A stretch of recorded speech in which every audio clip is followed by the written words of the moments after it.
الحمد لله رب العالمين والصلاة والسلام على حبيبه سيد الأنبياء وأشرف المرسلين وعلى آله الطيبين الطاهرين وأصحابه الأكرمين الأفضلين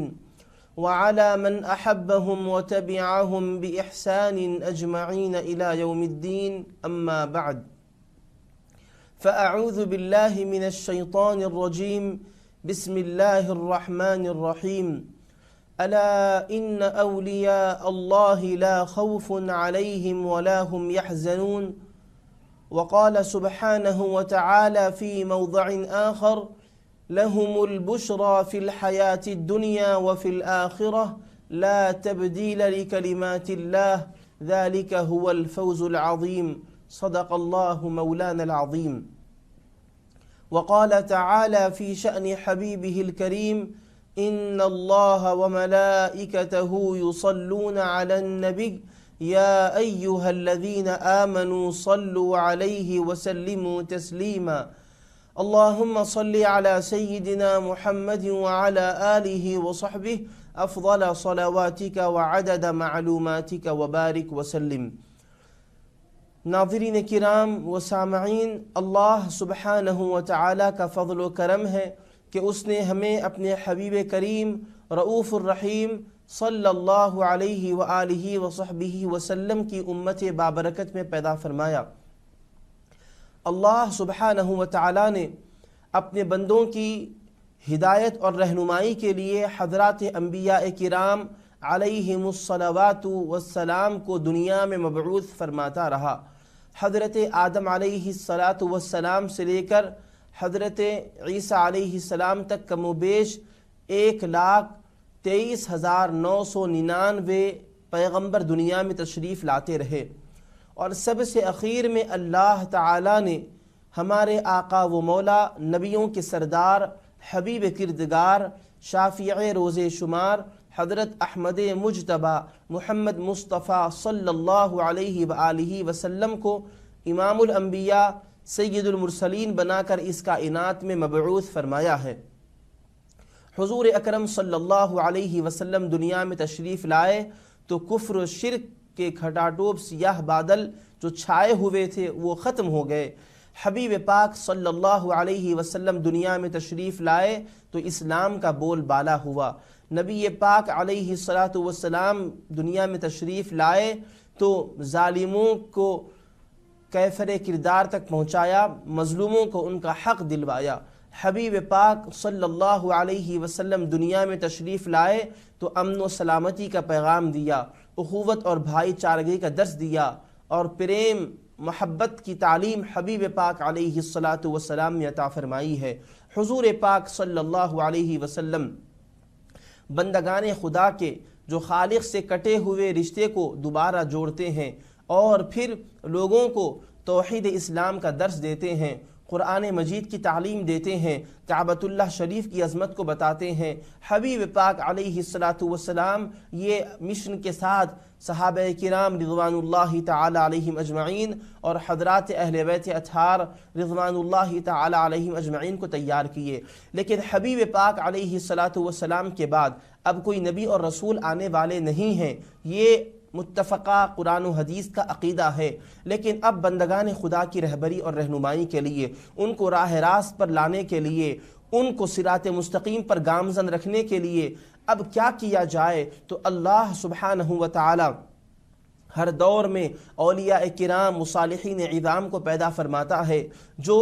بندگان خدا کو صراط مستقیم پر لاتے ہیں، مخلوق کا جو خالق سے رشتہ کٹا ہوا ہے اس کو جوڑتے ہیں، اور قرآن و حدیث کی تعلیمات سے ان کے قلوب کو روشن و منور فرماتے ہیں، پورے عالم کو اسلام کے نور سے مہکاتے ہیں، اسلام کے نور سے منور کہتے ہیں، اور اسلام کی خوشبو سے، ایمانی خوشبو سے معطر کرتے ہیں، اور اخوت کا، بھائی چارگی کا، امن کا، سلامتی کا وہ درس دیتے ہیں۔ انہی باکمال ہستیوں میں سے ایک عظیم المرتبت ہستی، ایک عظیم نام جو پوری دنیا میں لوگوں کی زبان زد خاص و عام ہے، وہ حضرت سیدنا خواجہ معین الدین سلطان الہند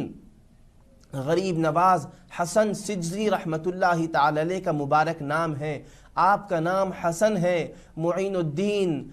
سلطان الہند، غریب نواز، خواجہ خواجگان، ہند الولی، یہ آپ کے القابات مبارکہ ہیں۔ اللہ تعالیٰ نے حضرت غریب نواز رحمۃ اللہ تعالی علیہ کو پیدا فرمایا۔ گھرانہ انتہائی شان والا گھرانہ ہے، اہل بیت اطہار سادات کے گھرانے میں آپ تولد ہوتے ہیں۔ حضرت غریب نواز رحمۃ اللہ تعالی علیہ کے والد بزرگوار سے جو سلسلہ نسب جاتا ہے وہ حضرت سیدنا امام حسین شہید کربلا رضی اللہ تعالی عنہ تک 12 واسطوں سے پہنچتا ہے۔ تو والد بزرگوار کے اعتبار سے آپ حسینی سید ہوئے، اور پھر والد ماجدہ کی طرف سے جو آپ کا سلسلہ نسب جاتا ہے 11 واسطوں سے حضرت امام حسن مجتبی رضی اللہ تعالی عنہ تک پہنچتا ہے۔ الغرض ناظرین کرام،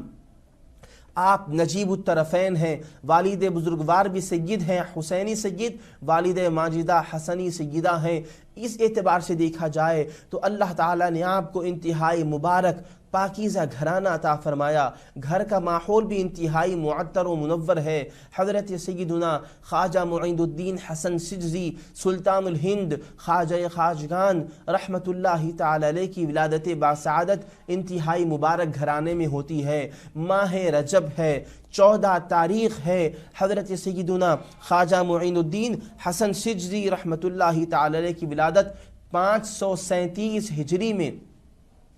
ملک ایران کے قصبہ سجز میں ہوتی ہے،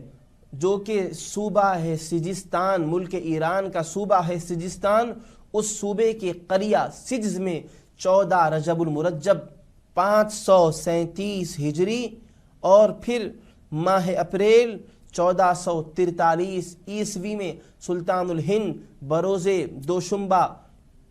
صبح صادق کو اس دنیا میں تشریف لاتے ہیں، اور اس اعتبار سے آپ کی ولادت باسعادت ہوئی۔ آپ کا گھرانہ انتہائی شان والا، والد بزرگوار کے اعتبار سے حسینی سید ہوتے ہیں، والد ماجدہ کے اعتبار سے حسنی سید ہوتے ہیں۔ تو ناظرین کرام، سلطان الہند حضرت غریب نواز رحمۃ اللہ تعالی علیہ علم دین حاصل فرما رہے ہیں۔ والد بزرگوار کم سنی کی حالت میں، آپ ابھی کم سن تھے، والد بزرگوار وصال فرما گئے۔ والد ماجدہ کا بھی وصال ہوتا ہے۔ حضرت سیدنا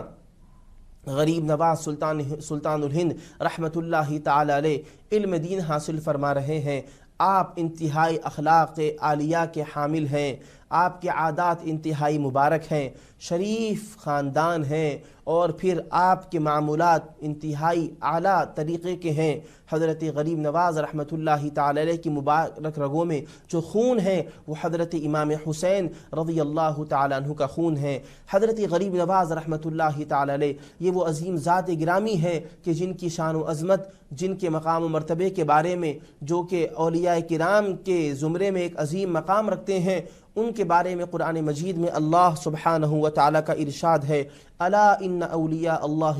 لا خوف علیہم ولا هم یحزنون، آگاہ رہو، بے شک اللہ کے ولیوں کو نہ کوئی خوف ہوتا ہے نہ وہ غمزدہ ہوتے ہیں۔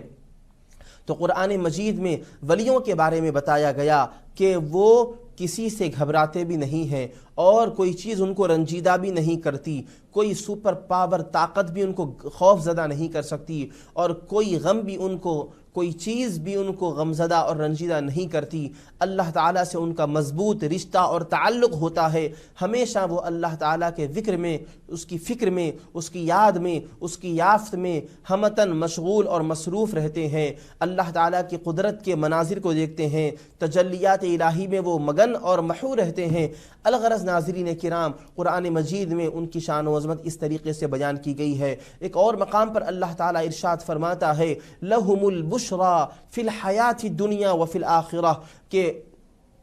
ان عظیم ہستیوں کے لیے دنیاوی زندگی میں اور اخروی زندگی میں بشارت ہوتی ہے۔ لَهُمُ الْبُشْرَى فِي الْحَيَاةِ الدُّنْيَا وَفِي الْآخِرَةِ، دنیاوی اور اخروی زندگی میں ان کے لیے بشارت ہوتی ہے۔ لا تبدیل لکلمات اللہ، اللہ تعالیٰ کے کلمات بدلنے والے نہیں ہیں۔ ذالک هو الفوز العظیم، یہی بڑی کامیابی ہے۔ تو ناظرین کرام، آپ غور فرمائیں، اللہ تعالیٰ کے جو نیک بندے ہوتے ہیں دنیا میں ان کے لیے بشارتیں ہوتی ہے۔ اس آیت مبارکہ کی تفسیر میں مفسرین کرام نے بیان فرمایا ہے کہ دنیا میں اللہ تعالیٰ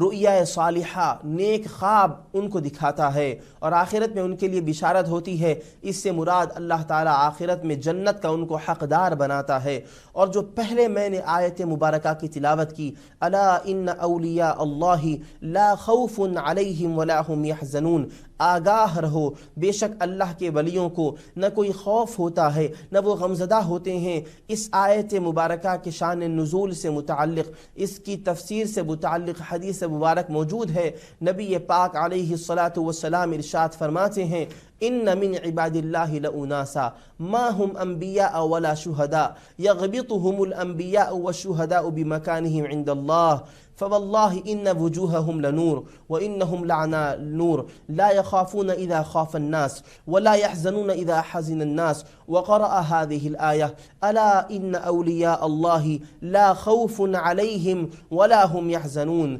حاضرین کرام، ناظرین و سامعین، حضور پاک علیہ الصلاۃ والسلام نے ارشاد فرمایا، اللہ تعالیٰ کے بندوں میں کچھ بندے اس شان کے ہوتے ہیں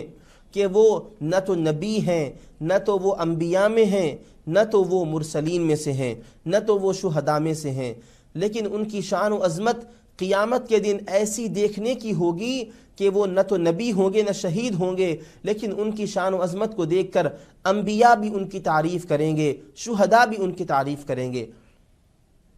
جو ان کا مقام و مرتبہ اللہ تعالیٰ کے دربار میں ہوگا، اس مقام و مرتبے کے سبب انبیاء اور شہداء ان کی تعریف کریں گے۔ فواللہ، سرکار دو عالم صلی اللہ علیہ وسلم نے فرمایا، اللہ کی قسم ان کے چہرے نورانی ہوں گے اور ان کے لیے نور کے ممبر رکھوائے جائیں گے، چہرے بھی نورانی ہوں گے، وہ نور پر بیٹھیں گے، نور کے ممبر ان کے لیے رکھوائے جائیں گے۔ لا یخافون اذا خاف الناس، قیامت کا میدان ہوگا، نفس نفسی کا عالم ہوگا، ہولناکیاں ہوں گی، لیکن یہ سب کے باوجود وہ جو اللہ تعالیٰ کے نیک بندے ہوں گے وہ کسی چیز سے خوف زدہ نہیں ہوں گے، کوئی چیز ان کو خوف زدہ نہیں کرے گی۔ ولا يحزنون اذا حزن الناس، لوگ خوف میں ہوں گے لیکن وہ امن میں ہوں گے، لوگ رنجیدہ ہوں گے اور ان کو کوئی چیز رنجیدہ نہیں کرے گی، وہ اطمینان کے ساتھ خوشی اور سرور کی حالت میں رہیں گے۔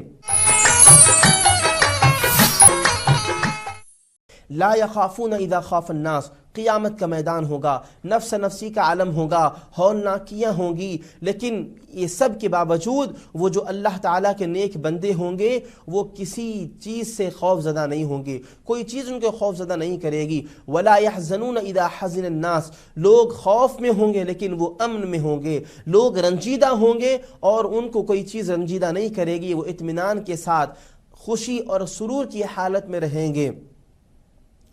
اور کوئی چیز ان کو رنجیدہ نہیں کرے گی۔ لا یخافون اذا خاف الناس ولا يحزنون اذا حزن الناس۔ اور اس کے بعد حضور پاک صلی اللہ علیہ وسلم نے اس آیت مبارکہ کی تلاوت فرمائی ہے، الا ان اولیاء اللہ لا خوف علیہم ولا هم یحزنون، آگاہ رہو بے شک اللہ تعالیٰ کے ولیوں کو نہ کوئی خوف ہے نہ وہ غمزدہ ہوں گے۔ تو ناظرین کرام، حضرت سلطان الہند خواجہ خواجگان غریب نواز رحمۃ اللہ تعالی علیہ کی ذات گرامی، وہ ذات گرامی ہیں، ان کا مقام و مرتبہ قیامت کے دن دیکھنے کا ہوگا، انبیاء بھی ان کی تعریف کریں گے، شہداء بھی ان کی تعریف کریں گے، لوگ خوف میں ہوں گے، غریب نواز امن میں ہوں گے، لوگ غمزدہ ہوں گے، غریب نواز کو کوئی چیز غمزدہ نہیں کرے گی، اطمینان کے ساتھ بڑی شان و عظمت کے ساتھ ہوں گے، اللہ تعالیٰ کے پاس ان کا مقام و مرتبہ انتہائی ارفع و اعلیٰ ہوگا۔ یہ کیوں اللہ تعالیٰ نے آپ کو رتبہ اور مقام عطا فرمایا ہے؟ اس وجہ سے کہ آپ نے محنتیں فرمائی ہے،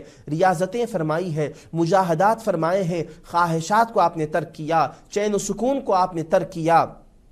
ہر پسندیدہ چیز کو آپ نے قربان کیا، اللہ تعالیٰ کی رضا کی خاطر علم دین آپ نے حاصل فرمائی۔ اس راہ میں جو مشکلات آئی ہیں، حضرت غریب نواز رحمۃ اللہ علیہ نے ان مشکلات کا سامنا کیا، مصائب آپ نے جھیلے، آپ کو تکلیفیں اٹھانی پڑی، یہ تمام مراحل سے آپ حضرت غریب نواز رحمۃ اللہ علیہ گزرے، صبر کے ساتھ استقامت کے ساتھ آپ رہے۔ اور بتایا جاتا ہے استقامت جو نعمت ہے یہ عظیم دولت ہے، الاستقامت فوق القرامہ، استقامت کا جو درجہ ہے وہ کرامت سے بھی بلند ہے۔ استقامت کسی چیز پر مضبوطی کے ساتھ جمے رہنا یہ کرامت سے بھی بڑھ کر ہے۔ ویسے تو سلطان الہند کی بے شمار کرامتیں ہیں، لیکن استقامت جو آپ کے پاس ہے یہ تمام کرامتوں سے بڑھ کر آپ کی ایک عظیم کرامت ہے۔ ناظرین کرام، سلطان الہند غریب نواز رحمۃ اللہ تعالی علیہ علم دین کو حاصل فرماتے ہیں، اور واقعہ یوں ہوا کہ ابھی آپ چھوٹی عمر میں تھے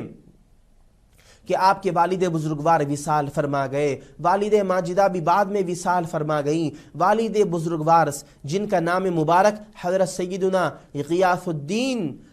حسینی رحمۃ اللہ تعالی علیہ ہے، آپ کے والد بزرگوار سے وراثت میں ایک باغ آپ کو ملا، اس باغ کو آپ نے فروخت کیا، جو اس سے رقم آئی اس کو آپ نے غریبوں میں، تنگدست لوگوں میں تقسیم فرما دی۔ علم دین حاصل فرما رہے ہیں، طلب حق کے لیے آپ سفر فرما رہے ہیں، مسلسل جد و جہد ہے، جستجو میں حضرت غریب نواز مصروف اور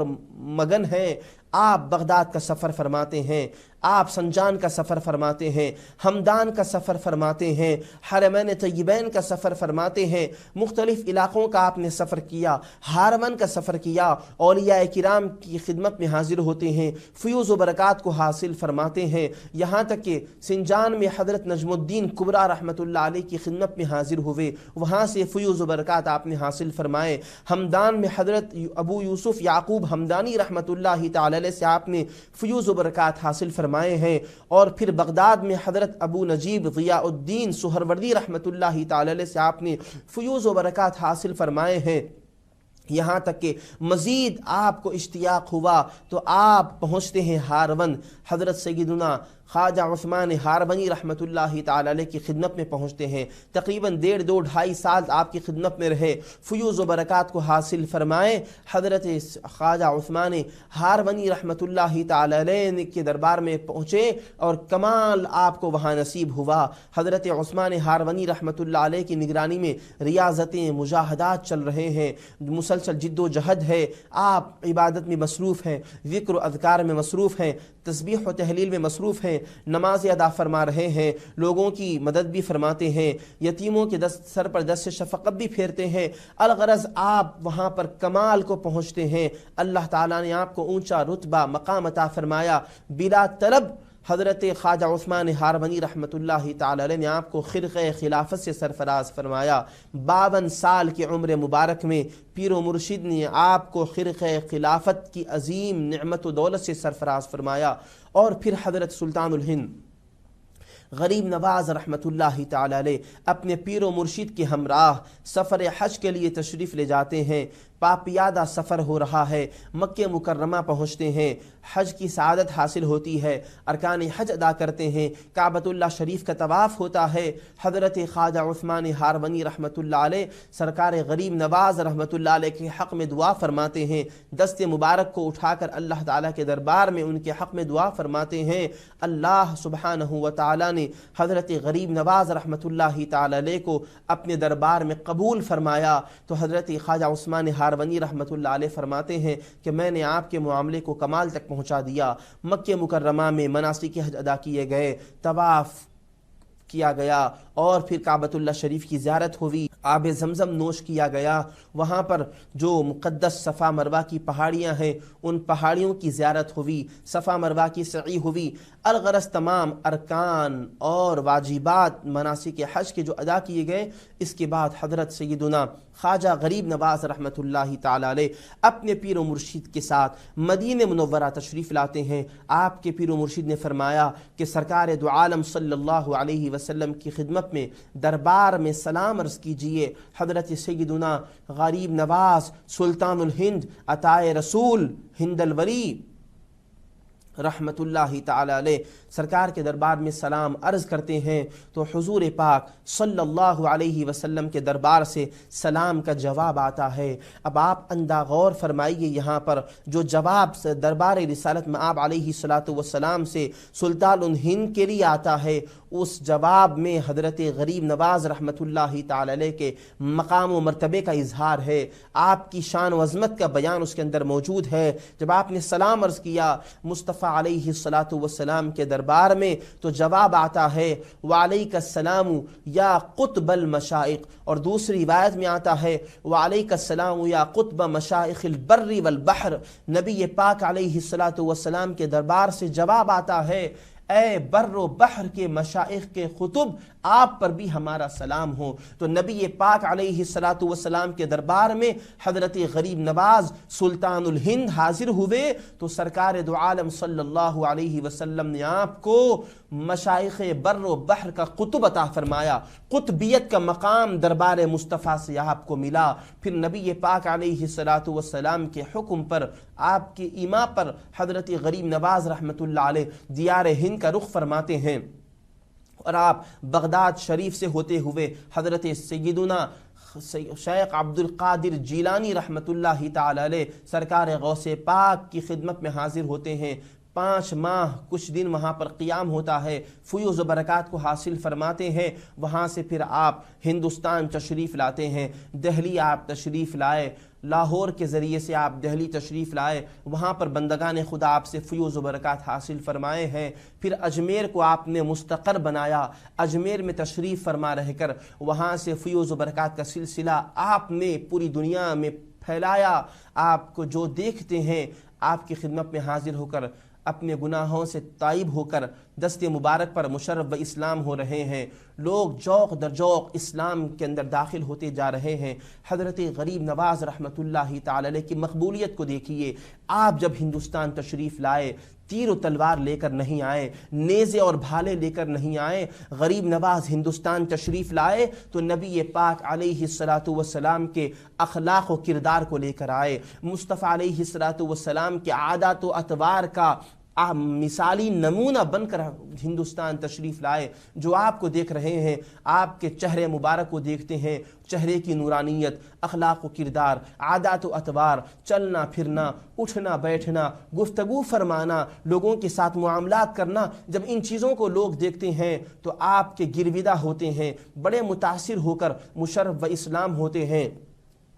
اور تاریخ کی کتابوں میں جیسا کہ بیان کیا جاتا ہے، حضرت سلطان الہند غریب نواز رحمۃ اللہ تعالی علیہ نے جو سفر فرمایا ہے دہلی سے اجمیر تک کا، اس سفر کے دوران کم و بیش 1,00,000 افراد مشرف و اسلام ہوئے ہیں۔ آپ اندازہ فرمائیے کیا مقبولیت اللہ تعالیٰ نے سلطان الہند کو عطا فرمائی ہے۔ آپ کی زبان مبارک کے اندر وہ تاثیر اللہ تعالیٰ نے رکھی کہ جس کے حق میں دعا فرماتے ہیں اللہ تعالیٰ آپ کی دعا کو قبول فرماتا ہے، اس کی مصیبتوں کو بلاؤں کو دفع فرماتا ہے۔ الغرض ناظرین کرام، سلطان الہند کی جو تعلیمات رہیں وہ یہ رہیں کہ اپنے اندر زمین جیسی عاجزی ہونی چاہیے، آسمان کی طرح اپنے اندر سخاوت ہونی چاہیے، سورج کی طرح اپنے اندر سخاوت اور کشادہ دلی ہونی چاہیے۔ زمین کو آپ دیکھیں، زمین جیسی تواضع ہو کہ اس پر کتنا بھی بوجھ لادا جائے وہ زمین اف نہیں کہتی، تمام بوجھ کو اٹھاتی ہے۔ پھر آسمان جو ہے وہ کشادہ ہے، ہر کسی کو اپنے سائے میں لیا ہوا ہے۔ سورج کی روشنی کو دیکھیں، سورج کی روشنی ہر کسی کو ملتی ہے، غریب کو بھی ملتی ہے، فقیر کو بھی ملتی ہے، بادشاہ کو بھی ملتی ہے، تو سورج روشنی دینے میں وسعت کرتا ہے اور زمین تواضع کا پیکر ہوتی ہے۔ حضرت غریب نواز رحمۃ اللہ علیہ نے درس دیا کہ تم تواضع اور عاجزی کے ساتھ رہو، سخاوت کا معاملہ کرو، لوگوں کی دستگیری کرو، یتیموں کے سر پر دست شفقت پھیرو، بیواؤں کا سہارا بنو، لوگوں کے لیے چین و سکون کا ذریعہ بنو۔ حضرت سیدنا سلطان الہند غریب نواز رحمۃ اللہ تعالی علیہ امن و سلامتی کا پیغام دیتے رہے، یہاں تک کہ امن و سلامتی کا پیغام دیتے ہوئے اس عالم کو اسلام کے نور سے منور کرتے ہوئے، توحید و رسالت سے اس عالم کو جگمگاتے ہوئے، مخلوق خدا پر شفقت کرتے ہوئے، ان کے ساتھ محبت، پریم، رأفت کا معاملہ فرماتے ہوئے اور محبت کے پھول برساتے ہوئے اور امن و سلامتی کا درس دیتے ہوئے آپ نے اس عالم سے عالم آخرت کا سفر فرمایا ہے۔ آپ کا وصال مبارک اجمیر شریف میں ہوا ہے، اور جب آپ کا وصال مبارک ہوا تو آپ کی مبارک پیشانی پر نورانی تحریر جگمگا رہی تھی، حبیب اللہ مات فی حب اللہ، یہ اللہ کے محبوب ہیں جو اللہ تعالیٰ کی محبت میں وصال فرمائے ہیں۔ آپ کی ذات مبارک سے بلا لحاظ مذہب و ملت سبھی اکتساب فیوز و برکات کرتے ہیں۔ 6 رجب المرجب 627 ہجری مطابق 21 مئی 1230 سن عیسوی بروز دوشنبہ سلطان الہند غریب نواز رحمۃ اللہ تعالی علیہ کا وصال مبارک ہوتا ہے۔ انہی چند باتوں پر ہم اپنی گفتگو کو ختم کرتے ہیں۔ اللہ تعالیٰ سلطان الہند کے فیضان سے ہم کو سرفراز فرمائے، آپ کی تعلیمات پر عمل کرنے کی توفیق نصیب فرمائے، آپ کے صدقے میں بلا اور وبا کا اس دنیا سے خاتمہ فرمائے، ہمارے ملک کے ہندوستان میں امن و سلامتی کو قائم فرمائے اور پورے عالم میں امن و سلامتی کو قائم فرمائے غریب نواز کے وسیلے سے۔ اے اللہ، حضرت غریب نواز رحمۃ اللہ تعالی علیہ کے ساتھ ہمارا حشر فرما،